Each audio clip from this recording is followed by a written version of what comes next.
किसान भाइयों नमस्कार। स्वागत है आप सभी का आई इंडिया के विशेष कार्यक्रम खेती किसानी में। साथियों, पिछले सप्ताह हमने खेती के साथ साथ बकरी पालन कर अपनी आय को कैसे बढ़ाएं, इस पर विस्तार से जानकारी हासिल की थी। आज एक बार फिर हमारे कार्यक्रम के खास मेहमान कृषि विज्ञान केंद्र कटिया दुधी के पशुपालन वैज्ञानिक डॉक्टर आनंद सिंह जी मौजूद हैं। डॉक्टर साहब, बहुत बहुत धन्यवाद कार्यक्रम में समय देने के लिए।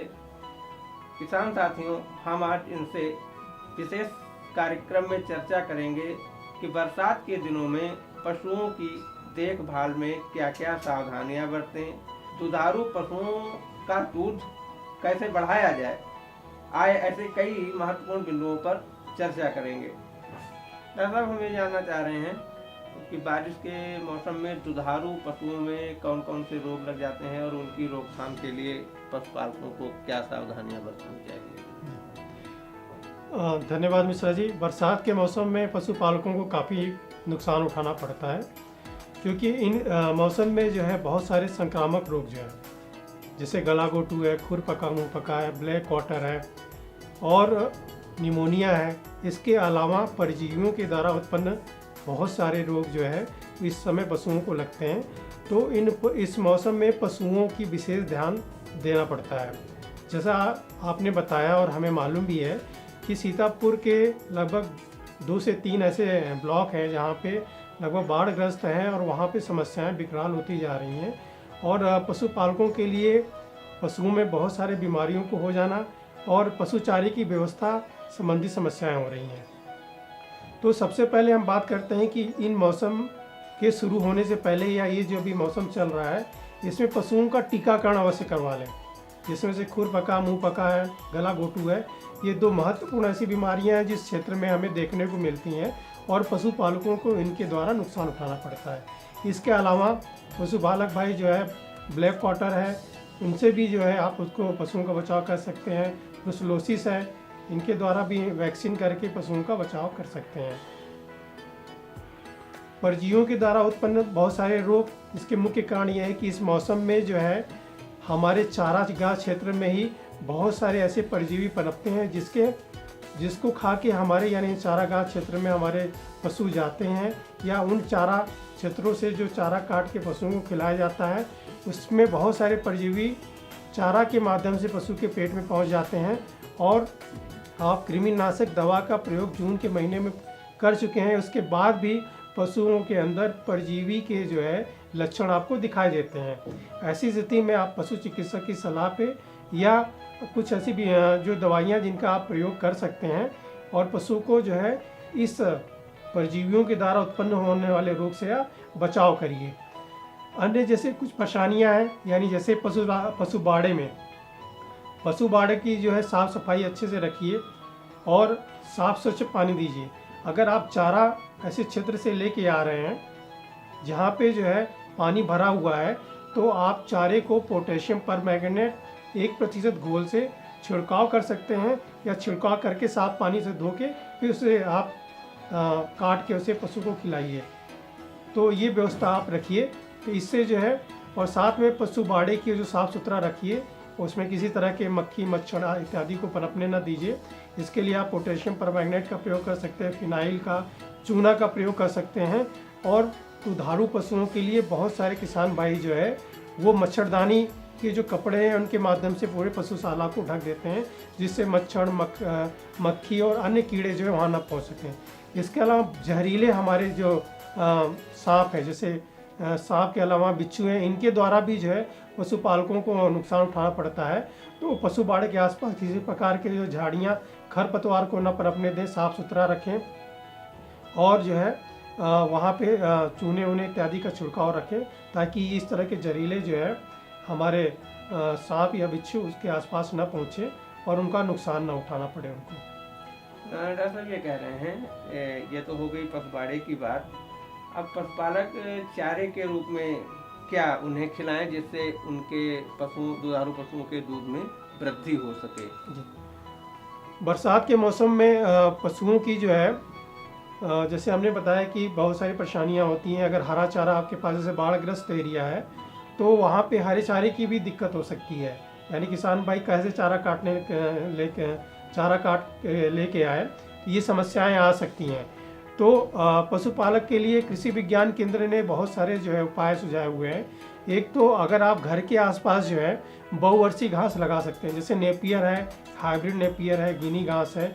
इन घासों को जो है आप अपने पशुशाला के नज़दीक के क्षेत्र में, या बहुत सारे किसान भाई के जो है खेत उनके पशुशाला से आधा किलोमीटर 1 किलोमीटर की दूरी में होते हैं, और बरसात होने के कारण वो चारा नहीं लेके आ पाते हैं। तो ऐसी स्थिति में किसान भाई अपने पशुओं को चारा नहीं दे पाते हैं, तो ये कुछ दिक्कतें होती हैं। तो आप घर के आसपास अपने चारागाह क्षेत्र को, छोटा मोटा चारागाह क्षेत्र को विकसित करें। एजोला एक बड़ा अच्छा जो है एक तरह का कवक है, और ये एक तरह का एजोला एक तरह का शैवाल है, जिसको आप छोटे से टैंक में भी जो उत्पादन कर सकते हैं। अगर 10 बाई 10 फीट का एक अगर आप एजोला का टैंक बनाते हैं आप 3 फीट गहरा, कि 1 फीट से लेकर 3 फीट गहरा, तो इसमें 1 से लेकर 2 किलो आपको एजोला मिल जाएगा, और एक दुधारू पशु के लिए आपको पर्याप्त हरा चारा हो जाएगा। 1 से 2 किलो एजोला लगभग 10 से 12 किलोग्राम हरे चारे के बराबर होगा।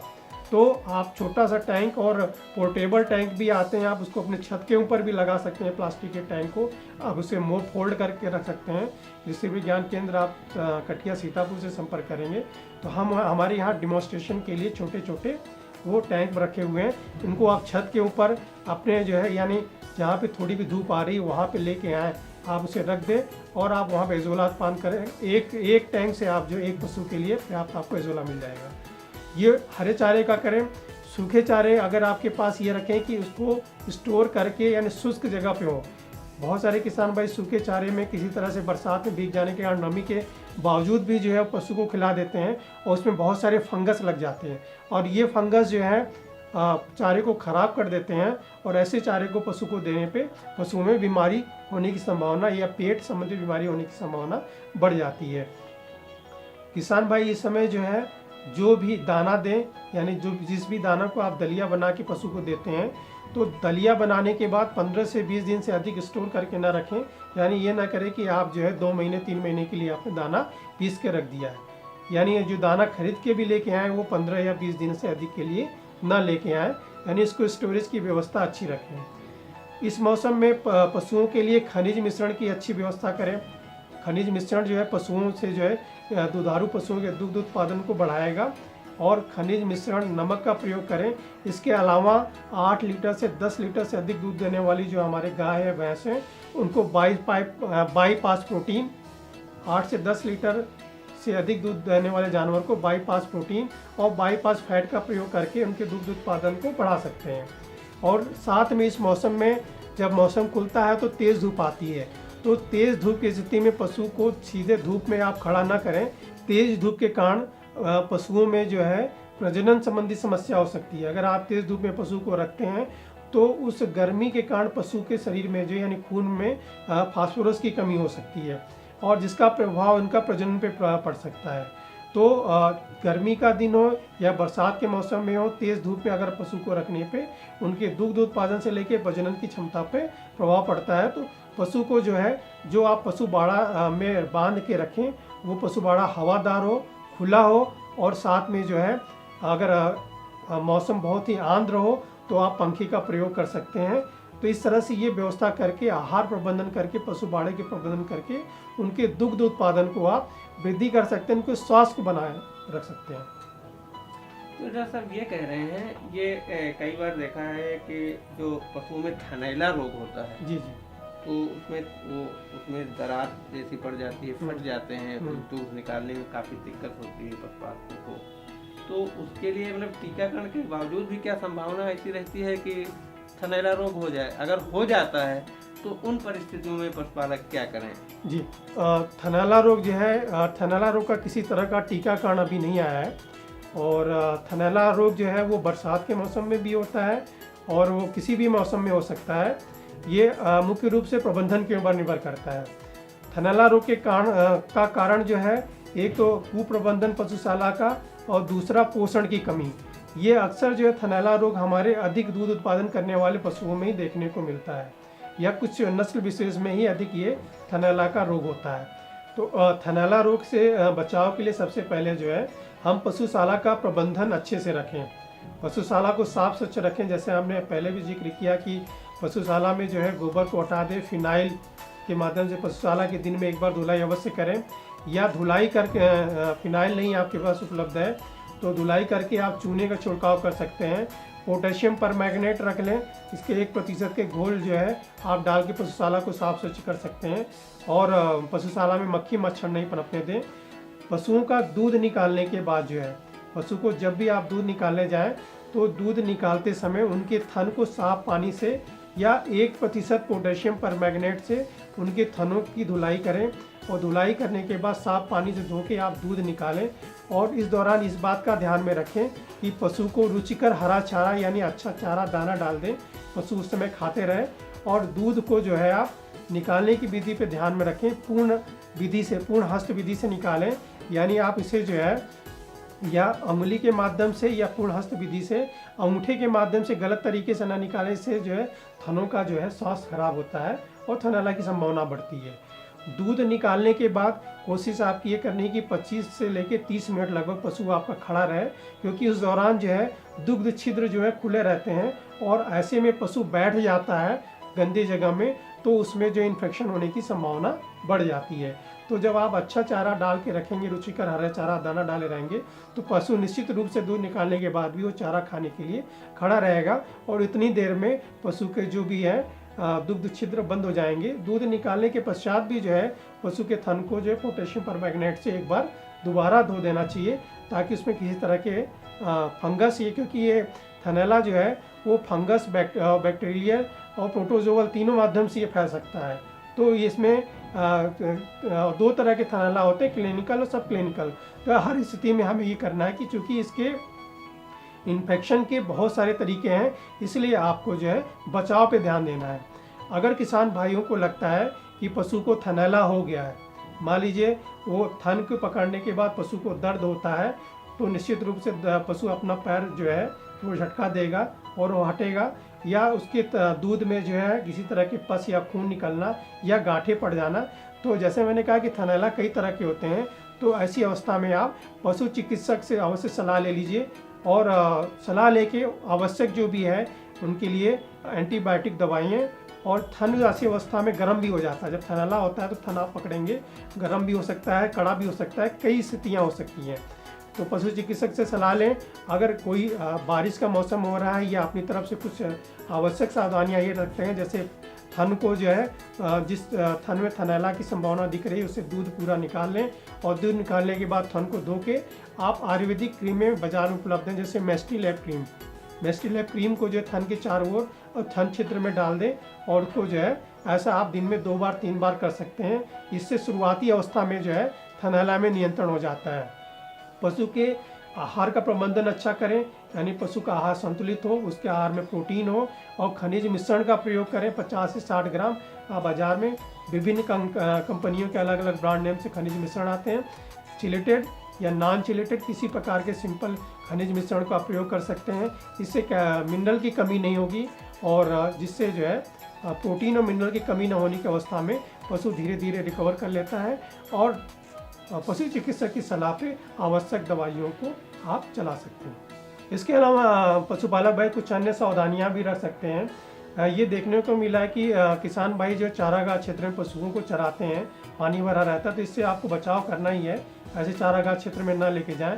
साथ में जो है पशुपालक भाई जो है खेत के पानी को पशुओं को पिला देते हैं, या खेत के किनारे बने हुए गड्ढे में पशुओं को जो पानी भरा होता है उसे पिला देते हैं। तो इसमें बहुत सारे हमारे कृषक भाई कीटनाशकों का प्रयोग किए रहते हैं। ये सारी चीज़ें बारिश के कारण जो है वो बह के हमारे उस गड्ढे के पानी में आ जाता है, और उसमें कीटनाशक का प्रभाव से पशुओं के अंदर जो है वो कीटनाशक जाने से जो है उनमें जहर के लक्षण दिखाई देते हैं। ऐसे कुछ हमारे पास किसानों की जो है रिपोर्ट आई हुई है। तो इन चीज़ों को सावधानी रखें कि आप चारागाह में अगर चराने भी लेके जाएं तो गड्ढों के किनारे बने हुए जो खेत के किनारे पानियों को न पिलाएं, साफ स्वच्छ पानी पिलाएं। और इस दौरान जो है बहुत सारे पागल कुत्ते भी होते हैं तो आप पशु बाड़े के किनारे जो है इस तरह की जो व्यवस्था रखें कि कुत्तों के संपर्क में हमारे दुधारू पशु जो ना आए, अन्यथा जो है हमें उनकी ज़्यादा देखभाल करनी पड़ेगी और उनकी उपचार करना पड़ेगा। इन चीज़ों का बचाव करें। किसान भाइयों, बारिश के मौसम में दुधारू पशुओं के संबंध में हमें क्या क्या विशेष सावधानियां बरतनी हैं, उनकी कैसे देखभाल करें, बाड़ी में क्या उचित व्यवस्था रखें, चारे का कैसा प्रबंधन हो और खुले तालाब का या गड्ढे में भरा हुआ पानी हमारे दुधारू पशुओं को वो न पी पाएँ, ऐसी तमाम जानकारियाँ इस कार्यक्रम के खास मेहमान डॉक्टर आनंद सिंह जी ने आप तक पहुँचाई हैं। डॉक्टर साहब, कार्यक्रम में आने के लिए आपको बहुत बहुत धन्यवाद। साथियों, चलते हैं, फिर मिलते हैं अगले सप्ताह आज ही के दिन इसी का समय। तब तक के लिए इजाज़त दीजिए। नमस्कार। खबर आपकी, नजर हमारी। देखते रहिए आई इंडिया।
महमूदाबाद से इस वक्त की बड़ी खबर। नहीं थम रहा कोरोना का कहर।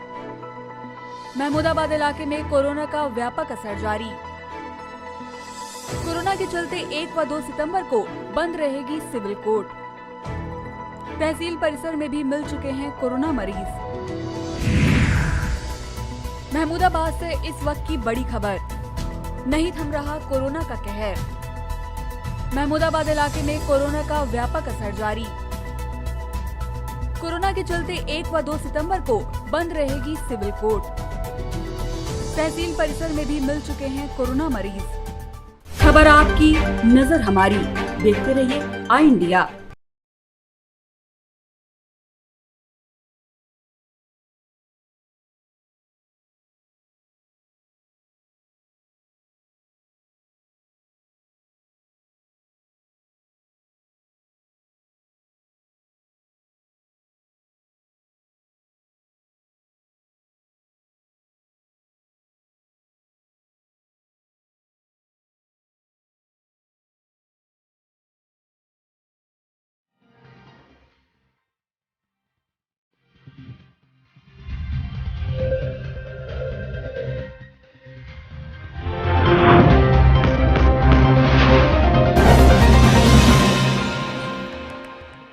आज के खबरनामा के प्रायोजक हैं Shri Krishna group of institutions, Ahmednagar, Sitapur. सह प्रायोजक JPS Bajaj, station road, Sitapur.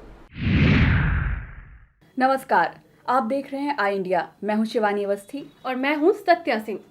पेश है सीतापुर की सुर्खियों वाला खबरनामा। जनपद में कोरोना का कहर तीखा होता जा रहा है। अब तो धरती के भगवान यानी कि चिकित्सक भी संक्रमित होने लगे हैं। कई चिकित्सकों के बाद जिला अस्पताल के डॉक्टर अशोक कुमार कोरोना की चपेट में आ गए हैं। चिकित्सक के संपर्क में आए मरीजों की ट्रेसिंग शुरू कर दी गई है। सीएचसी महमूदाबाद व लहरपुर में भी एक कर्मचारी की रिपोर्ट पॉजिटिव आई है। जनपद में 24 घंटे में 42 कोरोना के नए केस मिले हैं। शहर के विजयलक्ष्मी नगर में 4 और सदर बाजार में 2 केस मिले हैं। महमूदाबाद की तहसील कॉलोनी में 5, रजिस्ट्री कार्यालय में 1 सहित कस्बे में कुल 13 केस मिले हैं। लहरपुर के ढकेरा में 5 केस मिले हैं। खैराबाद व सिधौली में 1-1 केस मिला है। अब जनपद में कुल कोरोना केस 2067 हो गए हैं। जनपद में चल रही कोरोना के खिलाफ जंग और मजबूत हो गई है। जनपद में L2 अस्पताल खुल गया है। जिला अस्पताल में इसे संचालित किया जाएगा। अधीक्षक AK अग्रवाल ने बताया कि मंगलवार से L2 की सुविधाएं मिलने लगेंगी। यहां 50 मरीज भर्ती हो सकेंगे। L2 अस्पताल ऑक्सीजन व ECG की सुविधा से लैस होगा। सोमवार को जिलाधिकारी अखिलेश तिवारी ने अस्पताल का निरीक्षण भी किया। कोरोना काल में विधायक सेवता ज्ञान तिवारी ने क्षेत्र को विकास कार्यों का तोहफा दिया है। विधायक ने उज्जवल भविष्य की कामना की। विधायक ने टेड़वा डीही, रेवान व इस्माइलपुर में 5 विकास कार्यों का शिलान्यास किया। इस दौरान उन्होंने किसानों की समस्याएं भी पूछी और जिलाधिकारी अखिलेश तिवारी से टेलीफोनिक वार्ता करके समाधान करने को कहा। विधायक प्रतिनिधि ओम प्रकाश मिश्र, बीडीओ संदीप कुमार, जे सुभाष, विजय गौड़ शिब्बू, अशोक बाजपेयी, विकास अंजनी, नीरज आदि मौजूद रहे। विकास खंड बेहटा में तैनात एडीओ पंचायत ज्ञानेंद्र सिंह रिटायर हो गए हैं। सोमवार को समारोह आयोजित करके उन्हें विदाई दी गई। प्रधान संघ अध्यक्ष राजकुमार द्विवेदी, ब्लॉक प्रमुख प्रतिनिधि अनुपम वर्मा, सफाई संघ अध्यक्ष रमाकांत व सहयोगी स्टाफ ने ज्ञानेंद्र को उपहार देकर सम्मानित किया और उज्जवल भविष्य की कामना की। कवि शैलेंद्र पांडे ने विदाई गीत सुनाया। अब इमलिया क्षेत्र के लोगों को सरकारी योजनाओं के लिए आवेदन करने दूर नहीं जाना पड़ेगा। गोला रोड पर पंखुड़ी किसान सेवा केंद्र के निकट शिवानी जन सुविधा केंद्र खुल गया है। केंद्र का उद्घाटन थाना प्रभारी विनय कुमार सिंह ने सोमवार को फीता काट कर किया। थाना अध्यक्ष ने लोगों को मास्क भी बांटे। खंड विकास अधिकारी अजीत कुमार सिंह यादव, मंडल अध्यक्ष जेपी त्रिपाठी, शमशेर प्रधान, अनूप सिंह, जयप्रकाश सिंह, अमित सिंह, सरोज सिंह, श्याम शुक्ला, जगरूप सिंह, दिनेश सिंह, अवधेश सिंह, सुरेश सिंह, कृष्ण कुमार वाजपेयी आदि मौजूद रहे। बेहटा के प्राथमिक विद्यालय औरंगाबाद के बच्चे खुशी से झूम उठे। बच्चों को यूनिफॉर्म बांटी गई। प्रधानाध्यापक नौशाद अली ने बताया कि विद्यालय के 403 बच्चों को ड्रेस दी गई है। इस मौके पर बिस्मिल्लाह स्वयं सहायता समूह की रेशमा बानू, MNC अध्यक्ष प्रमोद कुमार, प्रधान चेतराम, प्रधानाध्यापक नौशाद अंसारी आदि लोग मौजूद रहे। मियाद पूरी होने के चलते 12 हॉटस्पॉट खत्म कर दिए गए हैं। जिलाधिकारी अखिलेश तिवारी ने बताया कि सदर तहसील के कासिमपुर, हबीबपुर, श्यामनाथ, नहर कॉलोनी, शेख सराय, इलसिया ग्रंड, ब्रह्मपुरी, सुभाष नगर और मिश्रिक के बहरोनपुर, महमूदाबाद के शेखपुर, बिस्वा के पठानी टोला व मिर्दही टोला को हॉट स्पॉट से मुक्त कर दिया गया है। कोतवाली महमूदाबाद इलाके के गांव कंडी चांदपुर में तालाब में डूबकर 24 वर्षीय मनीष पुत्र मायाराम की मौत हो गई है। इंस्पेक्टर अनिल पांडे ने बताया कि पैर फिसलने से वो तालाब में डूब गया था। कोतवाली लहरपुर के गांव नेरिया परसिया में पौधा उखाड़ने को लेकर 2 पक्षों में मारपीट हो गई। कोतवाल ओपी राय ने बताया कि पूर्णिमा देवी के घर के पास लगे पौधे को 9 वर्षीय सूरज ने उखाड़ दिया। इसी में पूर्णिमा और सूरज के परिवारीजन भिड़ गए। पूर्णिमा और उसके पति को चोट आई है। महिला ने संदीप व धीरेन्द्र पर आरोप लगाते हुए तहरीर दी है कि घायलों को उपचार के लिए CSC लहरपुर भेज दिया गया है। अटरिया थाना इलाके के गांव सैदापुर में युवती लक्ष्मी ने फांसी लगाकर जान दे दी है। सूत्रों की माने तो मामला प्रेम प्रसंग का था। बिस्वा CSC में सोमवार को भिटमनी की 22 वर्षीय सुशीला की मौत हो गई। परिजनों ने CSC पर इलाज में लापरवाही का आरोप लगाया है। परिजनों ने बताया कि गर्भवती सुशीला को सुबह 7 बजे CSC लाया गया था। CSC स्टाफ ने OPD का केस कहकर इलाज नहीं किया और महिला चिकित्सक के आने के बाद 12:15 बजे इलाज शुरू किया गया और कुछ ही देर बाद सुशीला की मौत हो गई। डॉक्टर शालिनी ने बताया कि महिला एनेमिक थी, उसे जिला अस्पताल रेफर किया गया था। गायत्री परिवार ने गद्दीपुर गांव में तरु पुत्र यज्ञ का आयोजन किया। प्रसाद में बेल, तुलसी, पपीता आदि के 51 पौधे बांटे गए। संगीता मौर्य, कंचन, झब्बूलाल आदि लोग मौजूद रहे। इस वर्ष व पिछले वर्ष के शादीशुदा विकलांगजन शादी विवाह प्रोत्साहन पुरस्कार योजना के लिए विभाग की साइट पर ऑनलाइन आवेदन कर सकते हैं। जिला दिव्यांग जन सशक्तिकरण अधिकारी मोनिका लाल ने बताया कि आवेदन की हार्ड कॉपी भी विभाग के कार्यालय में जमा करनी होगी। अलग अलग स्थितियों में 35,000 रुपए तक धनराशि मिलेगी।